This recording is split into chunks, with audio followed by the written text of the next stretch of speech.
Okay, so with this default position and orientation, we're going to go ahead and do some roughing.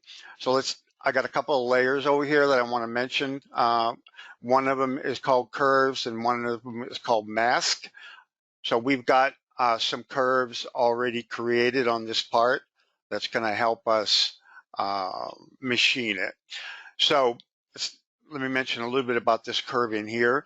We're going to be running a tool around this edge. So we've got a curve here that's going to limit our finishing in this, I guess you'd call a screw surface. And then also we have a masking surface, which we added just a cylinder on the end to keep it attached to our stock on that end.